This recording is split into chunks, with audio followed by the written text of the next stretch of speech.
हाँ शिवोहम।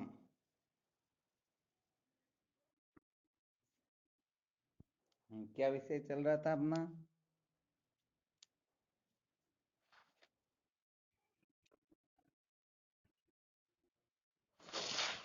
बहुत अच्छी बात है।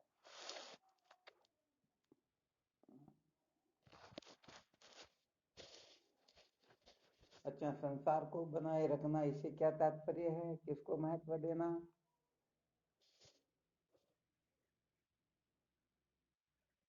कर्म को महत्व देना। एक तो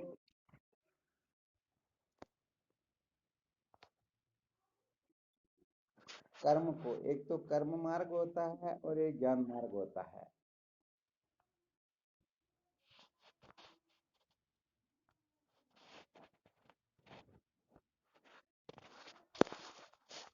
तो संसार को हम बनाए रखेंगे, बनाए रखने के लिए क्या करना होता है?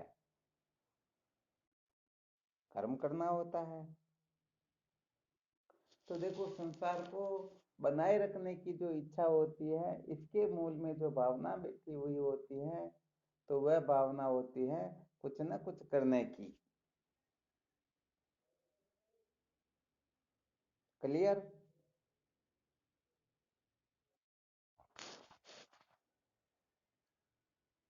अच्छा, ये करने की जो भावना होती है ना,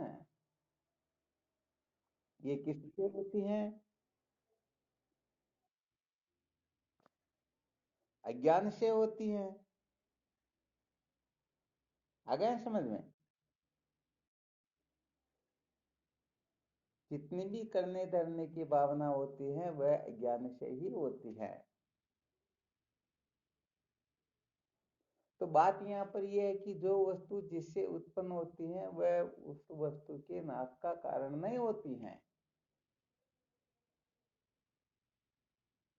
तो इस जगह पर इस तरह से को सर्वप्रथम अच्छी तरह से समझ लेना चाहिए कि समस्त दुखों का, समस्त प्रपंच का जो मूल कारण है वह केवल और केवल मात्र अज्ञान है। अज्ञान से ही समस्त दुखों की उत्पत्ति होती है और अज्ञान की निवृत्ति से ही समस्त दुखों की निवृत्ति होती है। ये सिद्धांत तो, कहने का मतलब इसमें तो विचार करना ही नहीं, इसको तो ऐसा निश्चय कर लेना चाहिए कि इसके सिवाय और दुखों का कारण और ब्रह्म विद्या के सिवाय दुखों की निवृत्ति का साधन कोई है ही नहीं। आ गया समझ में? तो अभी सुनाया गया था, संसार को बनाए रखने की जो इच्छा होती है, ये कहने का मतलब इसके मूल में जो भावना बैठी होती है उसको करने धरने की भावना बोलते हैं। तो ये करने धरने की जो भावना होती है, यही अपने को कर्ता भोक्ता बनाती है, यही पापी पुण्यात्मा बनाती है, यही सुखी दुखी बनाती है, यही प्रच्छन्न बनाती है, यही अपने को जीव बनाती है। देखो, हम कुछ ना कुछ करेंगे, तो कहने का मतलब चाहे कितना भी हवन करो, यज्ञ करो, फिर भी कुछ ना कुछ जीव जंतु तो मर ही जाते हैं ना। अच्छे से अच्छा काम भी क्यों न किया जाए, फिर भी उसमें कुछ ना कुछ नुकसान होता या नहीं होता? हाँ, इसीलिए तो कृष्ण के अंतर्गत पांच पाप जो है वो नित्य होते हैं और उसके विधान के लिए, निवृत्ति के उपाय के लिए पांच प्रकार के यज्ञों का वर्णन किया गया है। तो ये धर्म की कक्षा है, तो इसके लिए आप अपने हिसाब से देखते रहना, समझते रहना। यहाँ पर इनका कोई ज्यादा विशेष औचित्य नहीं है।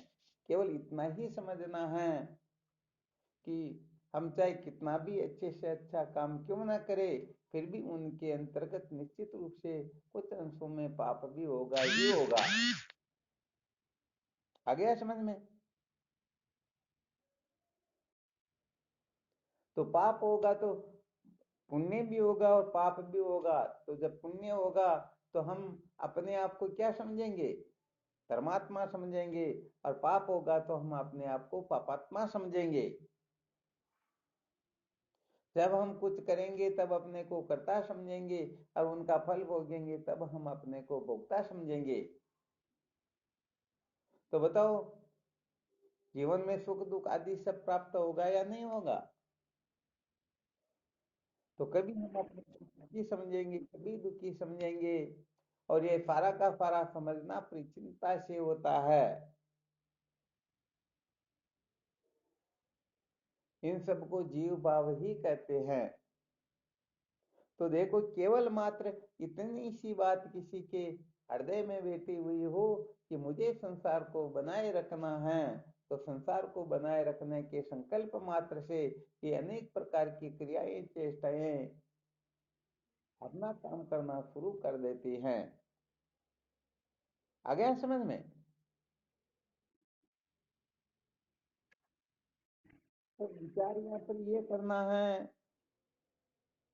कि करने करने से संसार कटता नहीं, संसार की निवृत्ति नहीं होती है, ज्ञान की निवृत्ति नहीं होती है। तो बहुत सारे साधकों के हृदय में ये बात बैठी रहती है कि अनेक अनेक अनेक जो शास्त्र है, उन सब शास्त्रों में और संत महात्मा भी अधिकतर करने धरने के बारे में कुछ न कुछ कहते ही रहते हैं। कहते रहते या नहीं कहते रहते? और शास्त्र भी इस प्रकार का कथन करते हैं। वेदों में भी चिन्मय हजार मंत्र इसी के बारे में हैं। तो फिर विचार करना चाहिए कि वास्तव में इनसे निवृत्ति नहीं है,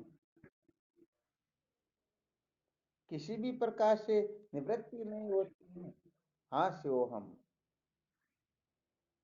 किसी भी प्रकार से इनसे दुखों का निराकरण नहीं होता, फिर भी हमारे महापुरुषों ने, वेद भगवान ने इनको करने का विधान बताया।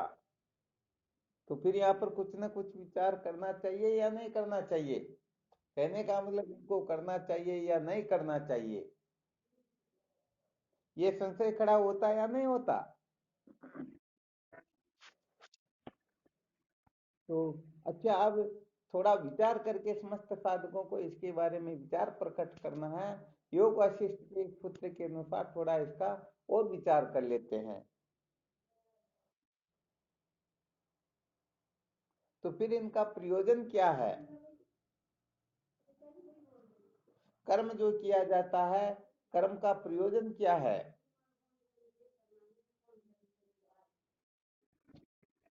हाँ बिल्कुल।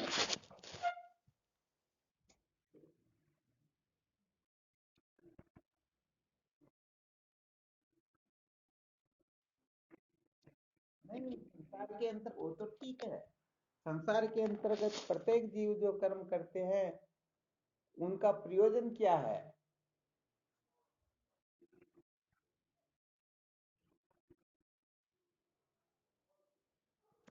सुख कैसे मिलता है? संसार में अज्ञानी जीवों को ही ले लीजिए, साधकों को छोड़ दीजिए। जीव मात्र जो है ये कर्म करे किसके लिए? फिर गड़बड़ किसको गरज सुखी होने की? वो बहुत मस्ती सुखी होना चाहते हैं। कहने का किसके लिए? अरे, अभी कौन बोले? अरे तो क्या बात, देखो सूत्र तो ऐसे बोलना चाहिए, संसार जब ये बताया गया साधकों की चर्चा नहीं है, संसारियों की चर्चा। तो लोग काम क्यों करते हैं? सभी कहते हैं ना, काम नहीं करेंगे तो भूखे मर जाएंगे। तो वह तो कहने का मतलब जीव मात्र जो है सुख की प्राप्ति के लिए ही करते हैं। परंतु सुख की किस प्रकार से समझेंगे कि हम पेट भर के आराम से मौज मस्ती से अच्छे से अच्छा खाएं, तो समझो हमारा ये काम करना सफल हो गया, तो हमको सुख प्राप्त हो गया। तो तात्पर्य तो ये है ना कि भाई, केवल मात्र आहार के लिए ही कर्म किया जाता है, या और कोई प्रयोजन है क्या?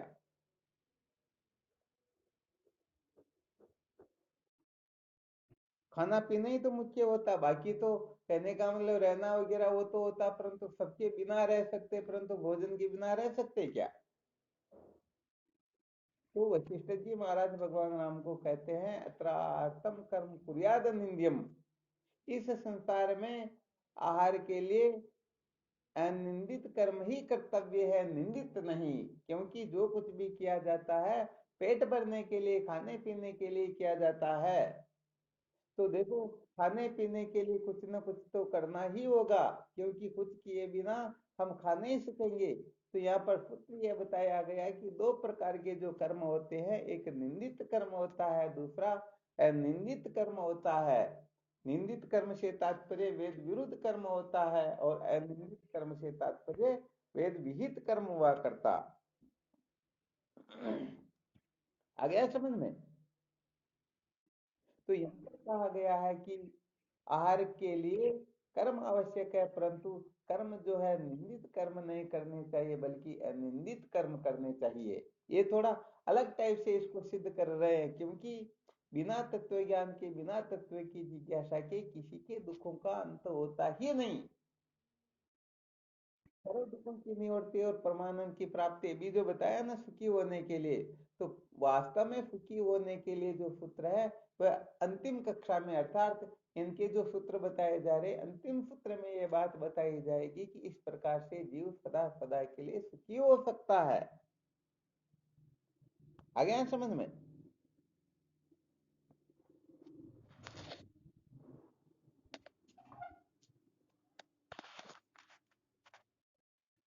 तो क्या सिद्ध हुआ? इससे क्या सिद्ध हुआ?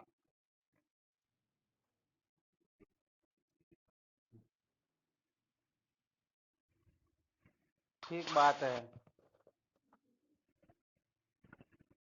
अर्थात कर्म जो है वो केवल और केवल मात्र आहार के लिए किए जाते हैं, परंतु यहाँ पर जो संसारी जो होते हैं वो निंदित कर्म करते हैं, कहने का मतलब 2 नंबर का काम करके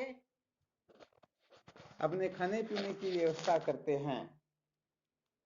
और जो साधक टाइप के होते हैं वो निंदित कर्म करके अपने खाने पीने की व्यवस्था जुटाते हैं।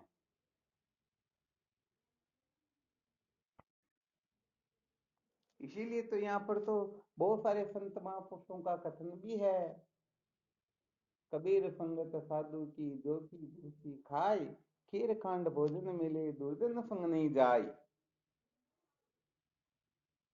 आ गया समझ में?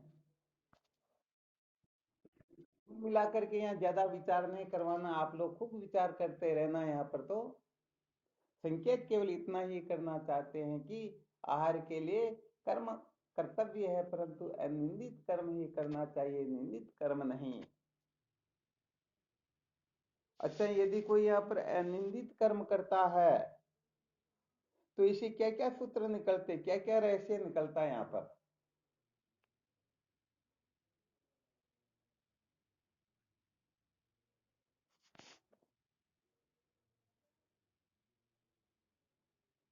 ये थोड़ी साधकों की परीक्षा भी हो जाती, पता चलता है कि इनकी बुद्धि जो है कितनी विवेकवती हुई। एक तो समझो निंदित कर्म करता है और दूसरा अनिंदित कर्म कर रहा है, अर्थात एक तो शास्त्र निषिद्ध और दूसरा शास्त्र विहित। तो इनमें निषिद्ध और विहित करने वालों की समझ किस प्रकार की होती, उनके हृदय में किस प्रकार के संकल्प विकल्प चलते हैं?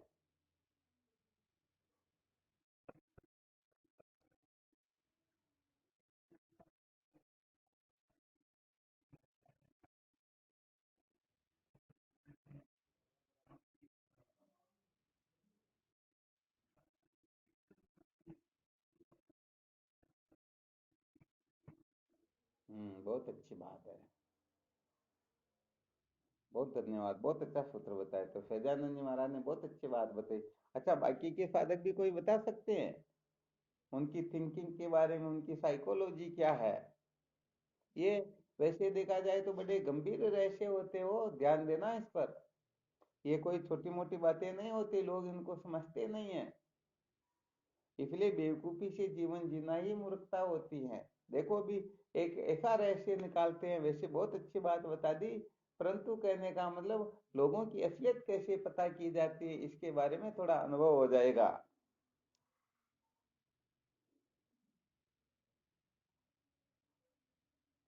और कोई बताएंगे, क्या बोलेंगे?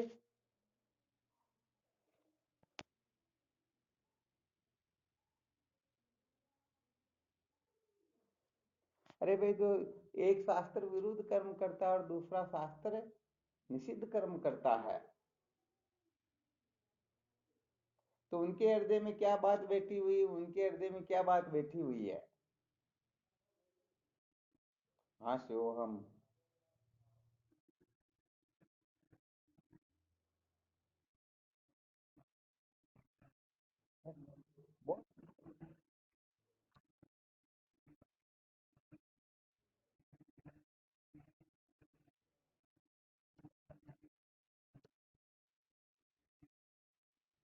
बहुत धन्यवाद। यहाँ पर विशेष सूत्र यही समझाना चाहते, अर्थात जो शास्त्र की मर्यादा में रहकर कर्म करता है, इससे सिद्ध होता है कि वह शास्त्र को महत्व देता है।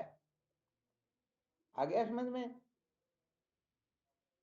वह ईश्वर को मानता है, या ऐसा समझो वह स्वर्ग नरक के बारे में भी, पुनर्जन्म के बारे में भी, ये बहुत सारे सूत्र जो होते हैं ना, इन सारे सूत्रों के बारे में वह कहने का मतलब उनकी भावनाएं जो है वो जुड़ी हुई हैं। और जब इस प्रकार से भावनाएं जुड़ी होती हैं, तो निश्चित रूप से देखो, जो शास्त्र को महत्व देता है, शास्त्र को प्रमाण मानता है, तो बताओ धीरे धीरे आगे चल करके वह सत्य का साक्षात्कार कर लेगा या नहीं कर लेगा?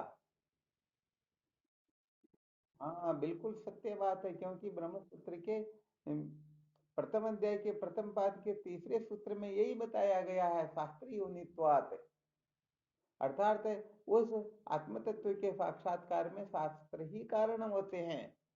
और वैसे बताया भी गया है, देव गुरु बृहस्पति भी बिना शास्त्र के ज्ञान, व्रतों की सेवा बिना धर्म न सकते जान। देवताओं के गुरु बृहस्पति जितनी भी कोई योग्यता क्यों न प्राप्त कर ले, फिर भी बिना शास्त्रों के ज्ञान नहीं हो सकता।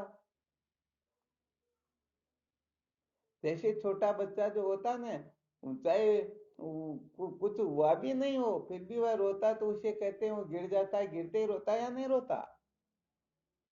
उसे कहते अरे देख देख ये चींटी मर गई, तो कहने का मतलब वो रोना भी भूल जाता है। तो उसके हृदय में भी भावना बैठी हुई रे, मेरे से पाप हो गया, अब ईश्वर मुझे दंडा दे देगा, तो ईश्वर के बारे में, ईश्वर की सत्ता को स्वीकार कर रहा है या नहीं कर रहा? तो यहाँ पर कहने का मतलब वेद की, गुरुदेव की, संतों की, शास्त्रों की, ईश्वर की जो सत्ता स्वीकार करते हैं, वे ही शास्त्र की मर्यादा में रहकर कर्म करते हैं। और जो इनकी सत्ता को स्वीकार नहीं करते हैं, वे ही नासमझ मूर्ख लोग उटपटांग चलते हैं। तो यहाँ पर अच्छी तरह से इस रहस्य को समझ लेना चाहिए कि वास्तव में कौन जन्म मृत्यु की श्रृंखला से मुक्त होने की ओर जा रहा है, और कौन ऐसे ही भटकने के लिए पागल होकर के विचरण कर रहा है। आ गया ना समझ में? हाँ, इन सूत्रों पर थोड़ा मंथन करना चाहिए, किसी को देख करके पता लगा सकते हैं कि वास्तव में ये साधक जो है ये कहाँ तक पहुंचेगा, किस जगह जाकर के अटक जाएगा।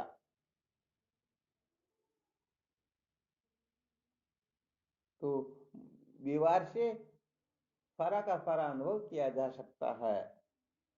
तो बताओ, शास्त्र की मर्यादा में रह करके जो कर्म कर रहा है, वह निश्चित रूप से आगे की कक्षा में बढ़ेगा या नहीं बढ़ेगा? हाँ, फिर इसके अंतर्गत वो सूत्र फिर अलग से चलेंगे, शास्त्र की मर्यादा में रह करके कर रहा है, परंतु उसी को यदि स्वकाम भावना से करेगा तो केवल और केवल मात्र पेट भरने का ही काम होगा, या स्वर्ग आदि लोगों की भी प्राप्ति हो सकती है। परंतु उसी कर्म को यदि वह निष्काम भावना से करने लगे, शास्त्र की मर्यादा में रह करके करे, और उसको भी निष्काम भाव से करे, तो समझ लेना चाहिए ऊंची कक्षा का साधक हो गया। और फिर निष्काम भावना से करे उसमें भी एक तो ईश्वर की प्रसन्नता के लिए करे और स्वयं की प्रसन्नता के लिए करे। तो जो ईश्वर की प्रसन्नता के लिए करता है तो समझ लेना चाहिए वह और ऊंची कक्षा का साधक हो गया। आ गया समझ में? हाँ, तो कुल मिलाकर के मूल में बात इतनी सी है कि आहार के लिए निंदित कर्म ही कर्तव्य है, निंदित कर्म नहीं। तो जो अनिंदित कर्म करेगा उसको फिर आगे की कक्षाएं प्राप्त होगी, और जो निंदित कर्म करेगा वह कहने का मतलब इसी संसार अरण्य में भटकता रहेगा, जन्म मृत्यु की श्रृंखला में भटकने की सिवाय उसे कुछ भी मिलने वाला है ही नहीं। चलो ठीक है, ये बहुत अच्छी बात है। तो आहार जो कर्म जो है केवल और केवल मात्र आहार के लिए ही किया जाता है। अब यहाँ पर यदि हम थोड़ा बहुत रहस्य निकाले तो साधक लोग संसारी चाहे शास्त्र की मर्यादा में रह करके करे, फिर भी कहने का मतलब जो संसारी होते हैं वो कहने का मतलब पता नहीं बहुत ज्यादा संसार बढ़ा देते हैं, और जो साधक होते हैं वो केवल मात्र जीवन निर्वाह के लिए ही, और आलतू फालतू का सपना नहीं देखते। ऐसा करेंगे तो ऐसा हो जाएगा, वैसा करेंगे तो ऐसा हो जाएगा, ठीक है ना?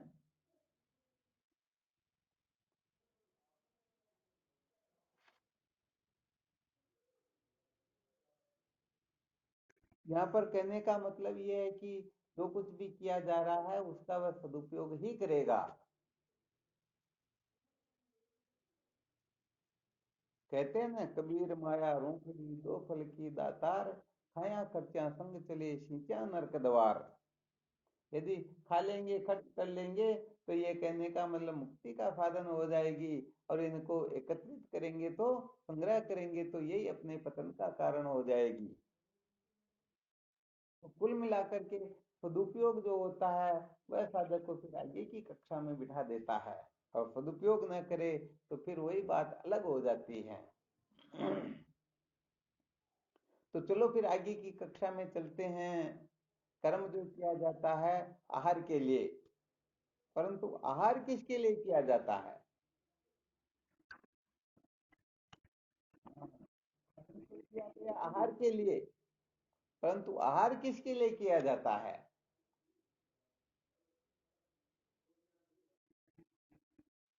अरे क्या बात, बहुत अच्छी बात बताई। अरे भाई, प्राणों की रक्षा के लिए आहार जो किया जाता है ना, प्राणों की रक्षा के लिए किया जाता है। और कोई प्रयोजन है क्या? है? हाँ बिल्कुल, बहुत अच्छी बात है। कुल मिलाकर के जीवित रहने के लिए ही आहार की आवश्यकता होती है। यदि बिना भोजन के जीवित रहा जाए तो बताओ कौन भोजन के चक्कर में पड़ेगा? और जब भोजन की जरूरत नहीं तो बताओ कर्म के पकड़े में कोई पड़ेगा क्या? तो कुल मिलाकर के यत्रार्थम कर्म कुर्याद निंद्यम कुर्याद आहारम प्राण संधारणार्थम। चलो ठीक, फिर आगे की कक्षा में चलते हैं, ज्यादा विवेचना नहीं करेंगे। कर्म किया जाता है आहार के लिए, आहार किया जाता है प्राणों की रक्षा के लिए। तो ध्यान देना, यहाँ पर ये रहस्य भी अच्छी तरह से हमें समझ लेना है। आहार प्राण रक्षार्थ ही किया जाता है, भोगार्थ नहीं। या ये सूत्र भी लागू हो जाएगा। ये फिर भागवत के अंतर्गत इनको भी और अच्छी तरह से समझाया गया।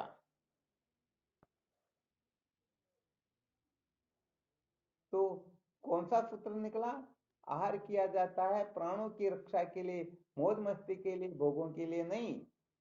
तो इसे और क्या सिद्ध हो जाता? हमें कुल मिलाकर के शास्त्रोक्त रीति से ही आहार करना चाहिए, क्योंकि छंदोग्य श्रुति का कथन है, आहार शुद्धो सत्व शुद्धि। आहार की शुद्धि से अंतःकरण शुद्ध होता है। तो देखो यहाँ थोड़ा संकेत कर देते हैं अपने, शायद इतने साधकों में तो एक भी ऐसा साधक नहीं होगा जो शायद इधर उधर हो रहा हो, फिर भी कहने का मतलब संकेत कर देते हैं। जीवन में कभी कहीं आवश्यकता पड़ जाए तो थोड़ा इसे ध्यान में ले लेना चाहिए। आहार किया जाता है किसके लिए? प्राण रक्षार्थ। भोगार्थ नहीं किया जाता ना। तो यहाँ पर कहने का मतलब अपनी जो जीव है ना, जैसे शास्त्र विरुद्ध जो कुछ भी भोग पदार्थ है, जो कुछ भी आहार है, यदि कोई उनका सेवन करता है तो समझ लेना चाहिए यहाँ पर प्राण रक्षार्थ नहीं हो रहा बल्कि भोगों के लिए हो रहा है। इसलिए शास्त्र से विरुद्ध चाय बीड़ी सिगरेट गुटखा सुपारी गांजा भांग अमल तमाकू शराब माफी जितने भी आ गए, इन सब का हमें ठीक ठीक प्रकार से त्याग कर देना चाहिए। अथवा ऐसा समझना चाहिए भगवान के मंदिर में जिस चीज का भोग नहीं लगता उसका सेवन नहीं करना चाहिए। यदि हम कर रहे हैं तो समझो वह भोगों के लिए ही कर रहे हैं, मजे लेने के लिए कर रहे हैं, प्राणों की रक्षा के लिए नहीं। तो ये तो संसारी पुरुषों के लक्षण होते हैं। साधक जो होते हैं वो केवल मात्र वो खाने पीने तक ही सीमित नहीं रहते हैं, वो आगे की कक्षा में, उसे भी और आगे की कक्षा में, ऐसे कहने का मतलब वो बैठे नहीं रहते हैं बल्कि आगे की कक्षा में प्रस्थान करके वो सदा सदा के लिए कृतार्थ हो जाया करते। तो अच्छी तरह से इस बात को हमें समझ लेना है। आहार केवल और केवल मात्र प्राणों की रक्षा के लिए किया जाता है, भोगों के लिए नहीं।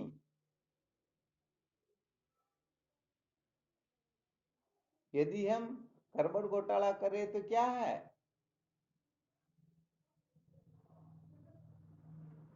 ध्यान देना अच्छी तरह से। आवाज आ रही क्या? हाँ, थोड़ा बोल जाए करो कोई साधक। तो कहने का मतलब प्राण रक्षार्थ का मतलब अलग होता है और भोगार्थ का मतलब अलग होता है। एक बार क्या होता है वो, वैसे दृष्टांत सुनाना तो नहीं चाहिए परंतु अब आ ही गया तो कह देते, क्या फर्क पड़ता। एक बार क्या होता है कि विश्वामित्र जी महाराज, ऐसी परिस्थिति आ जाती है, प्राण नष्ट होने जैसी स्थिति हो जाती है, उसमें वो कहने का मतलब किसका सेवन करते हैं? ध्यान में है क्या? हालांकि ये दृष्टांत बहुत सारे साधकों को कमजोर कर देता परंतु थोड़ी सत्य बात को भी समझ लेनी चाहिए, क्योंकि ब्रह्म विद्या का महात्मा इतना विलक्षण होता है कि ब्रह्म विद्या के सामने छोटी मोटी आलतू फालतू की बातों का कोई औचित्य होता ही नहीं। कुत्ते का मांस खाया और जब प्राणों की रक्षा हो जाए जितना ग्रहण किया, और फिर उन्होंने उसको स्पर्श भी नहीं किया, देखा भी नहीं, अरे नहीं नहीं मेरा धर्म भ्रष्ट हो जाता है, मैं कहने का मतलब इसको स्पर्श भी नहीं करूंगा, खाना तो बहुत दूर की बात है। आ गया समझ में? तो सच्ची बात तो ये है, ये प्राणों की जो रक्षा होती है साधारण भोजन से हो जाती है। फिर कहने का मतलब हम अपन इसमें बहुत सारी जो तरकीबें लगा लेते हैं वो केवल भोगों के लिए होती है, मनोरंजन के लिए होती है, मौज मस्ती के लिए होती है, मजे लेने के लिए होती हैं। और मजे लेने के चक्कर में हम सच में पड़ जाएंगे तो सच्ची बात है ये जीवन ऐसे ही चला जाएगा। ब्रह्म विचार कब करेंगे? आ रहा समझ में? हाँ, इसलिए कहने का मतलब कम से कम अपने स्वयं के लिए तो मौज मस्ती मनोरंजन के चक्कर में नहीं पड़ना चाहिए। बाकी जो देख लेना चाहिए, यदि महापुरुषों की सेवा करनी हो तो भले बात अलग है, परंतु अपने को तो, क्योंकि जो चाहेगा चोपड़ी बहुत करेगा पाप। जो कहने का मतलब विशेष विशेष की इच्छा करेगा तो उसे बहुत बड़े बड़े गड़बड़ घोटाले करने होंगे, तब जाकर के मौज मस्ती से खाने पीने को मिलेगा। इसलिए यहाँ पर भी थोड़ा साधकों को ध्यान दे लेना चाहिए, क्योंकि जो साधक होते हैं वो कहीं ना कहीं पर अटक ही जाते हैं। तो कुल मिलाकर के हमें समझदारी से काम लेना, ऐसी कोई बात तो है नहीं। तो यहाँ न तो आपको त्याग करने के लिए कह रहे हैं और न इनके पीछे बिल्कुल पागल हो जाए ऐसा संकेत कर रहे हैं, बल्कि समझदारी से, यदि प्राप्त प्राप्त है तो कोई दिक्कत नहीं, और प्राप्त नहीं है तो हमें इधर उधर करके ऐसा गड़बड़ घोटाला करना नहीं चाहिए। तो कुल मिलाकर के जो साधक होता है उस साधक की समझ इतनी होती है कि बस मुझे प्राणों की रक्षा करनी है, जैसे तैसे प्राण रक्षा हो जाए बस, और उसके लिए विशेष बात कुछ होती ही नहीं।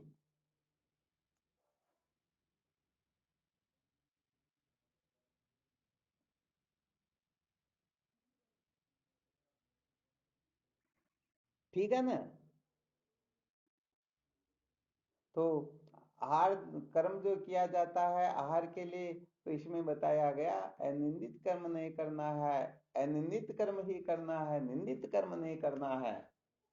और फिर आहार जो किया जाता है वो प्राणों की रक्षा के लिए किया जाता है, भोगों के लिए, मौज मस्ती के लिए, मनोरंजन के लिए नहीं किया जाता है। ठीक है।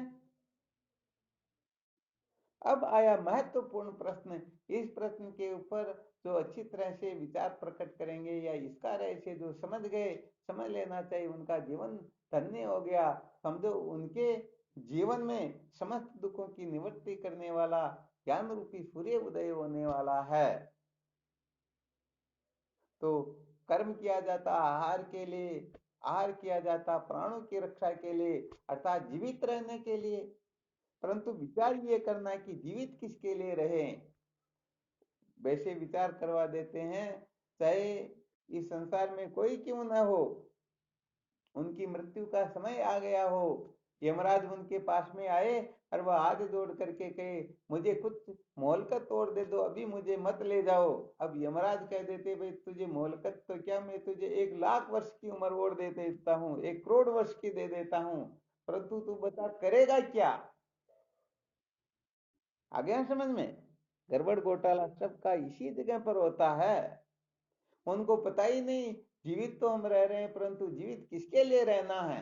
अरे वो का वही तो चक्र चल रहा, प्रातः काल उठते हैं, नित्य कर्मादि से निवृत्त होकर के खाते पीते दिन भर कुछ ना कुछ करते रहते, शाम को खा पी करके सो जाते हैं। दिनमपि रजनी साय परात शिशिर वसंतु पुनरायात काले प्रति गच्छते आयु तत्पिन मुंचती आशा वायु। अरे ऐसे ही ये दिन महीना वर्ष ये जीवन निकल जाता है, और ये जीव ऐसे ही आया ऐसे ही चला जाता है। होता या नहीं होता। प्राय ऐसे ही होता है। तो कहने का मतलब किसी को भी कहो तुम जीवित क्यों रहना चाहते हो, अरे सब यही कह देंगे कि हमारे को बच्चे बच्चे की शादी करनी है, बंगला बनाना है, ऐसा करना वैसा करना, ऐसी हजारों बातें बता देंगे। परंतु क्या ये यही मनुष्य जीवन का प्रयोजन है। अरे ऐसे काम तो 84 लाख योनियों में प्रत्येक योनि में ऐसा होता ही रहता है। फिर मनुष्य जीवन का महत्व क्या है, इसका प्रयोजन क्या है। आगे समझ में। इसलिए मरना कोई नहीं चाहता, परंतु जीवित किसके लिए रहे ये उनको पता ही नहीं। इसलिए कहने का मतलब बड़ा गड़बड़ घोटाला हो जाता है। अच्छा अब आप लोग बताइए, ये जीने की जो इच्छा होती है, ये जीवित जो रहा जाता है, ये किस प्रयोजन के लिए। अरे वाह क्या बात है। तत्व जिज्ञासेन भूयो न दुखम, अर्थात केवल और केवल मात्र तत्व जिज्ञासा के लिए ही जीवन है और किसी के लिए है ही नहीं। क्यों? क्योंकि तत्व जिज्ञासेन भूयो न दुखम, जब तक तत्व की जिज्ञासा जागृत नहीं होती है तब तक दुखों का अंत कभी भी होता ही नहीं।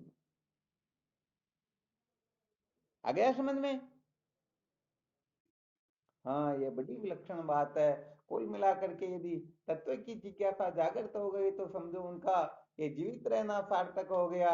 जिनका जीवित रहना सार्थक हुआ तो उनकी प्राणों की रक्षा स्वतः हो गई। प्राणों की रक्षा हुई तो यहाँ पर आहार भी ठीक ठीक हो गया। तो आहार उनका कर्म भी कृतार्थ हो जाता, उनका भोजन कृतार्थ हो जाता, उनका जीवित रहना भी सार्थक हो जाता है। कब? जब हृदय में तत्व की जिज्ञासा जागृत हो जाए।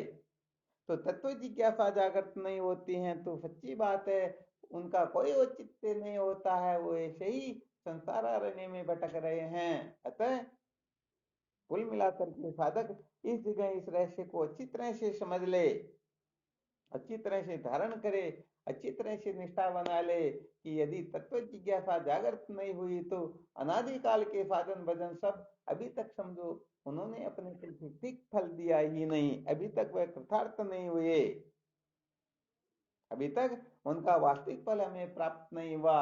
अतः ये आलतू फालतू की बातें में मैं ऐसा करूं वैसा करूं, ऐसा खाऊं वैसा पीऊं, ठीक है ना, इस प्रकार से मौज मस्ती के लिए जीऊं, इन सारे के सारे कचरों को दिमाग से निकाल लेना चाहिए। और तत्व की जिज्ञासा कैसे जागृत होती है, इस रहस्य को अच्छी तरह से समझने का प्रयास करना चाहिए। यदि ऐसा कोई करता है तो समझ लेना चाहिए उनका जीवन धन्य हो गया। और यदि तत्व की जिज्ञासा जागृत नहीं हुई तो सच्ची बात है, दुखों का अंत कभी भी होने वाला तत्व जिज्ञासेन भूयो न दुखम, बिना तत्व जिज्ञासा के किसी के दुखों का अंत होता ही नहीं। इसे स्वर्ण अक्षरों में लिख लेना चाहिए, यहाँ पर कभी भी गड़बड़ घोटाला नहीं करना चाहिए। बाकी आप कर्म करो या न करो, खाने पीने की व्यवस्था हो या न हो, ठीक है ना, मौज मस्ती के लिए जितनी भी है प्राणों की रक्षा ये हो या न हो, कुल मिलाकर के तत्व की जिज्ञासा जागृत हुई तो समझ लेना चाहिए अपना जीवन धन्य हो गया। और तत्व जिज्ञासा जागृत नहीं हुई तो भले ही ये एक अस्तित्व क्या ऐसे ऐसे अनंत सृष्टियों के मालिक बन जाओ, सब कुछ प्राप्त कर लो, परंतु फिर भी उनका जीवन सार्थक नहीं होता है, उनका जीवन व्यर्थ चला जाता है। आ गया समझ में?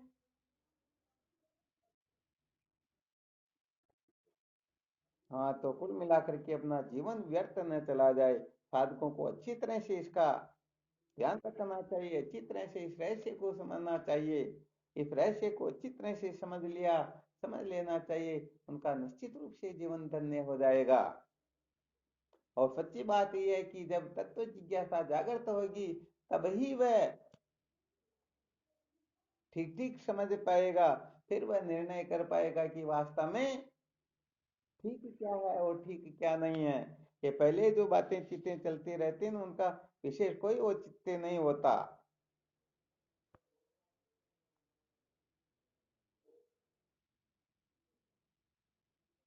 तो पहले तो क्या होती, सारी की सारी कल्पनाएं होती हैं।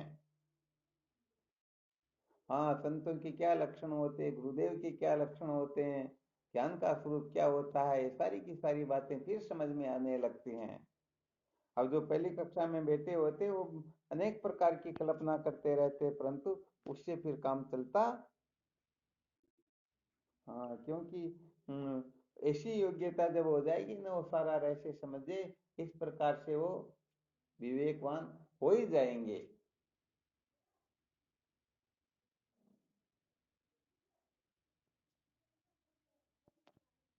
चलो इस प्रकार से थोड़ा रहस्य निकाल करके खूब चिंतन किया करो। मूल बात केवल इतनी ही है तत्व जिज्ञासा की। तत्व जिज्ञासा उदय हो जाए तो उसकी पूर्ति में तो चुटकी बजाए इतना सा टाइम लगता है, और ज्यादा टाइम लगता ही नहीं है। ये जितना भी करना धरना होता सारा का सारा तत्व जिज्ञासा जागृत कैसे हो उसके लिए ये होता है। और तत्व जिज्ञासा जागृत हुई तो फिर तो क्या कहने की बात है, एक क्षण के अंतर्गत वह, क्योंकि कृतार्थ तो पहले ही है। अरे भाई, वह जिसको पाना चाहता है वह उसे पहले ही प्राप्त है, और जिसको छोड़ना चाहता है उसकी सत्ता ही नहीं है।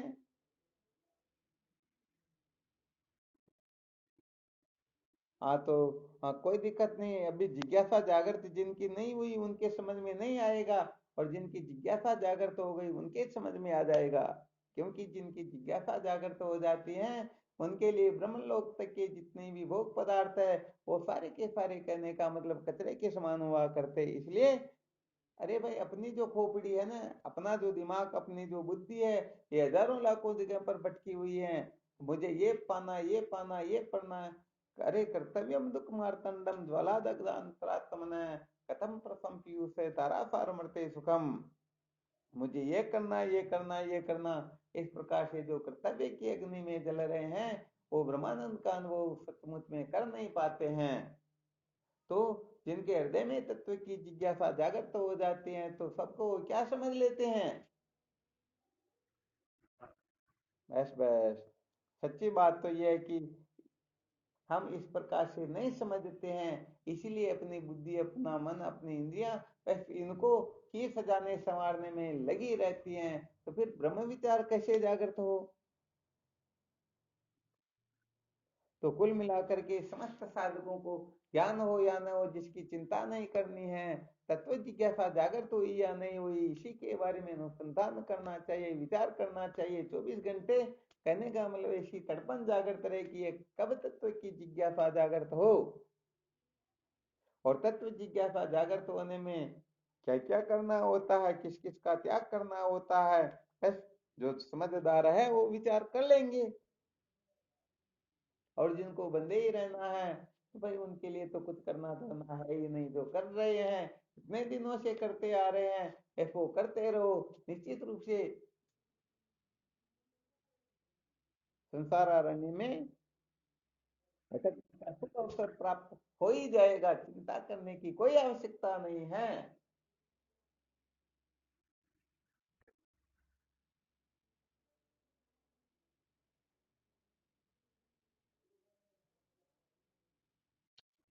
हाँ शिवम।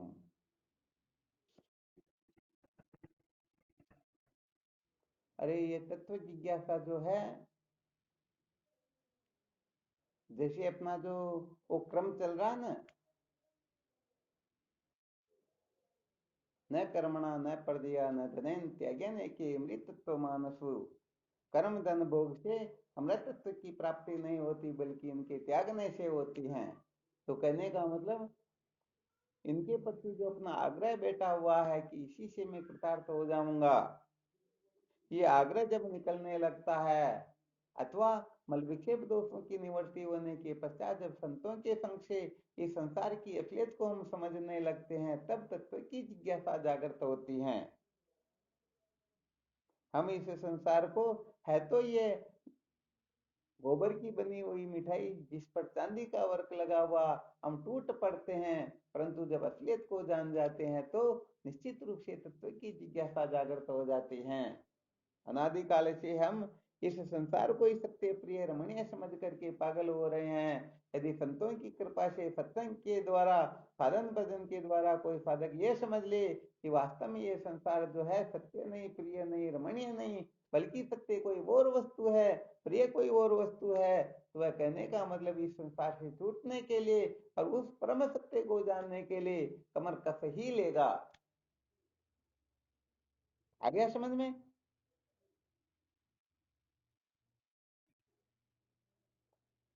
हाँ तो कुल मिला करके वो अपना जो सूत्र है ना, समझ में आए या ना आए, संतों से जुड़े रहो, सत्संग से जुड़े रहो।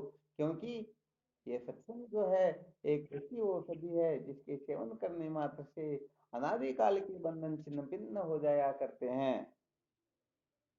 तो समझ में आए या ना आए चिंता नहीं करनी, होने को तो चरवेती चरवेती चलते रहो चलते रहो।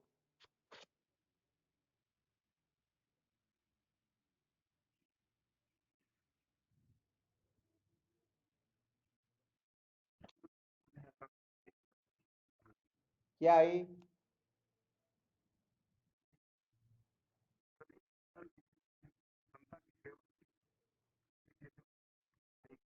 हाँ तो बहुत बहुत धन्यवाद। ये बात समझ में आ जाए कि मनुष्य शरीर मानव देह फिर मिलने वाला है नहीं, तो इस मानव देह का केवल यही फल है, यही उपयोग है, यही तनु कर फल विषय न भाई, स्वर्ग उस फल पंत दुखदाई। तो इस देह का जितना सदुपयोग हो सके, और सदुपयोग केवल और केवल मात्र सचमुच में कहा जाए तो सम संतोष विचार सत्संग, इन चार में से किसी एक का भी कोई सेवन करके सम्यक प्रकार से उसकी ओर झुक जाए तो समझो कल्याण हो जाएगा, और क्या। इसलिए संतों की सेवा सबसे बड़ा श्रेष्ठ व्रत है। यदि ये कोई धारण कर ले तो फिर अलग से कुछ करने की जरूरत ही नहीं रहती है। गुरु कृपा ही केवल्यम, शिष्य से परमम मंगलम। इसीलिए तो कहने का मतलब कोई भले सारे शास्त्रों को कंठस्थ कर ले, पता नहीं क्या क्या कर ले, परंतु उनका ज्यादा वो चित्त नहीं होता है।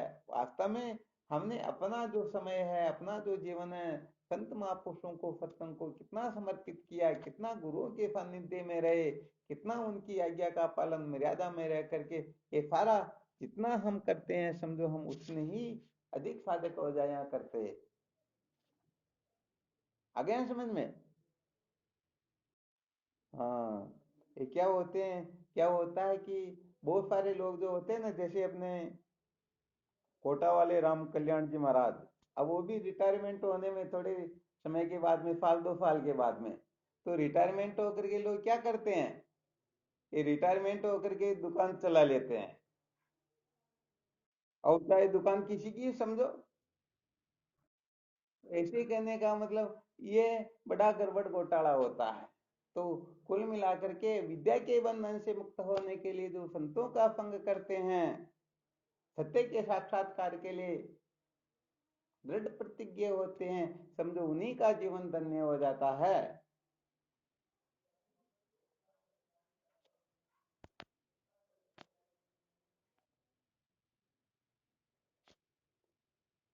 चलो, बहुत बहुत धन्यवाद।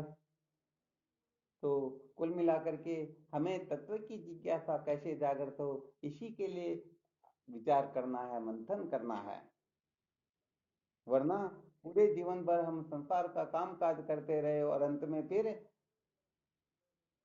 किसी न किसी प्रकार से अपने व्यवहार की सिद्धि के लिए ही साधन भजन सत्संग करें, तो फिर वो कोई प्रयोजन वाली नहीं होती है।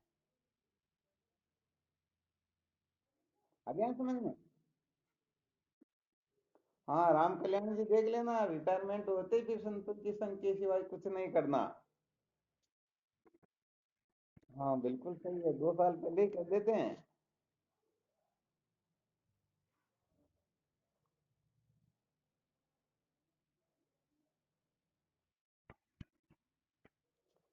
चलो, और कोई शंका हो तो।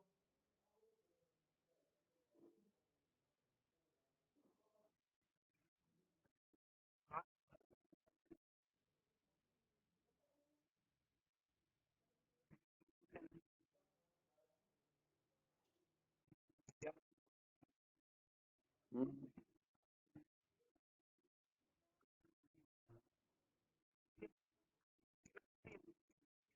हाँ, क्या है कि ये कर्मों का त्याग जो होता है ना, कर्मों की असलियत समझे बिना होता नहीं।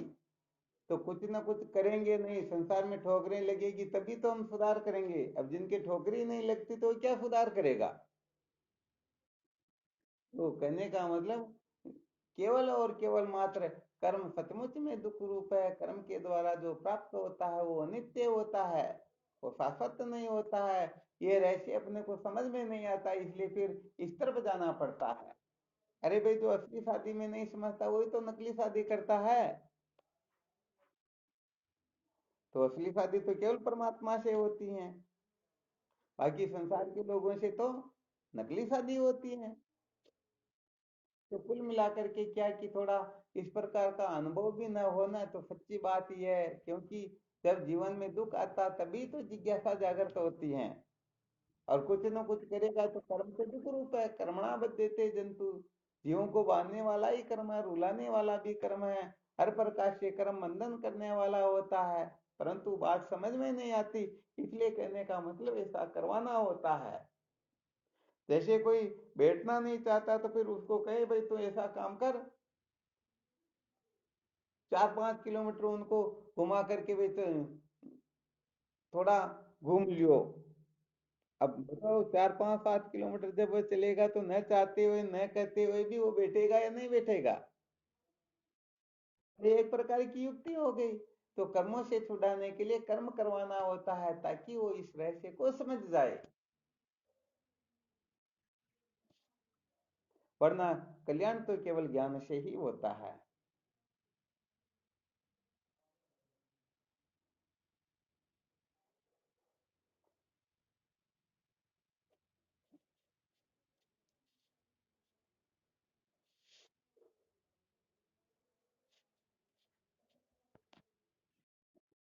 हाँ, शिवोहम नमो नारायण, हरि ओम। हम्म। भक्ति के लिए संसार से अपना नाता छुड़ा देती है।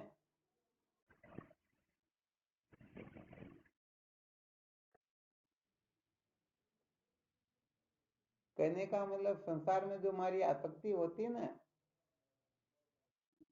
उस आसक्ति को, आसक्ति ध्यान रखना, जैसे हीरे को हीरे के द्वारा ही काटा जाता है।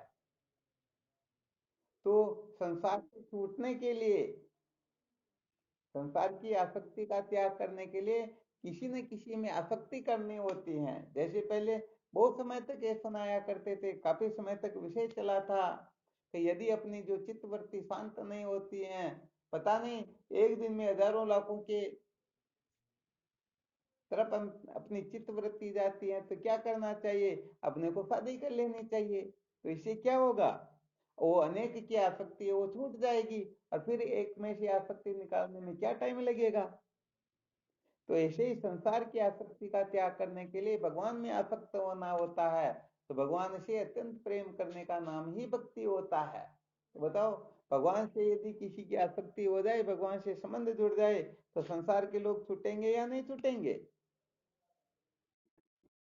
जैसे बच्ची की जब शादी कर दी जाती है, तो भले ही उनके वहीं पर बड़ी हुई हो, फिर भी माता पिता भाई बंधु कुटुंब परिवार सबको छोड़ करके जिससे उनका संबंध हुआ, जिससे उनको प्रेम हुआ, बताओ उनके वहां चली जाती या नहीं जाती?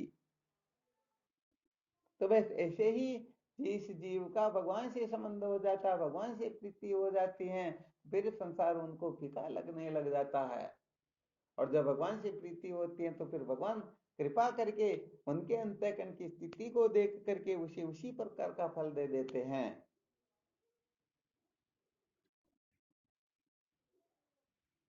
तो ये भक्ति आदि जितने भी साधना कर्म उपासना आदि जो है, ये सारे के सारे करने का मतलब इस जीव को, ये जीव की सारी कक्षाएं हैं मुक्ति की ओर प्रस्थान करवाने की।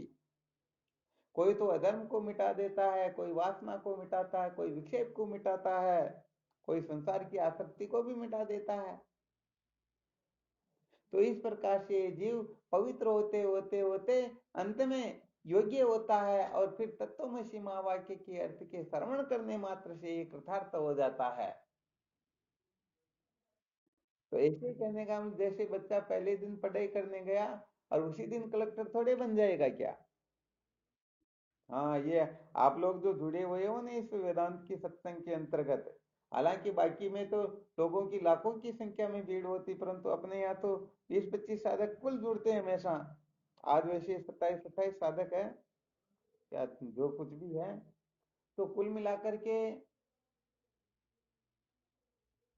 बात ये है कि ये केवल इसी जीवन का फल नहीं है, तो अनादिकाल की जो साधनाएं चली आ रही हैं, उस साधना के फलित होने से ही अपनी इस दुनिया पर प्रवृत्ति हो रखी है, वरना तो सवाल ही नहीं है। हाँ बिल्कुल सही। तो ये अपनी अनादिकाल की जो साधना है, इस साधना को हमें मिट्टी में नहीं मिलाना चाहिए, बल्कि उस साधना को देखते हुए हमें और उत्तरोत्तर वृद्धि करनी चाहिए और महान बनना चाहिए। और कुल मिलाकर के यही सबसे अधिक चिंतन करना है कि वह तत्व जिज्ञासा कैसे जागृत हो।